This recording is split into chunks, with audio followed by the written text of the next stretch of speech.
Hey everybody, it's Brenda, your Queen Bee of RVs, coming to you from the National RV Training Academy with part 1 of our new series, Decoding RVnese. Have you started to figure out that the RV community has its own language? We affectionately call that RVnese. And I don't know about you guys, but I was really intimidated when I started hearing those terms, and I didn't want to sound stupid asking questions for fear that I was the only one without a clue. So no need to worry. Queen Bee is here to demystify this weird RV speak. I thought it might be helpful to decode some of those terms to give you a better understanding what's being said next time you're sitting around the campfire having a discussion with your fellow RVers.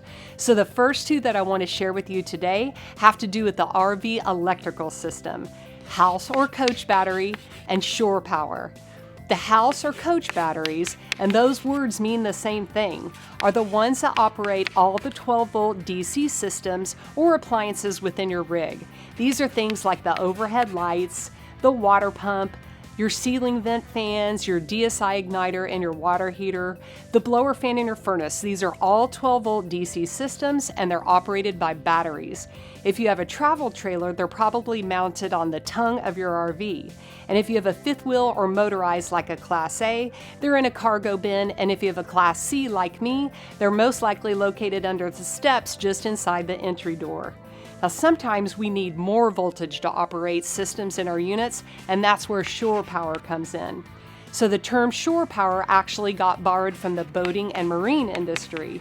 When the boats come into dock, they use power from the shore to charge up their batteries and operate certain systems, and it's kind of the same thing within our RVs. We need 120 volts AC to operate big ticket items like air conditioners and the microwave or the convection ovens. It's also what powers all the receptacles, aka the outlets like we use in our sticks and bricks homes. So where do we access shore power? If you're at an RV park, it's typically in the RV electrical pedestal right next to your campsite near the water and the sewer hookups. So did you catch the bonus phrase I threw in there? I said sticks and bricks.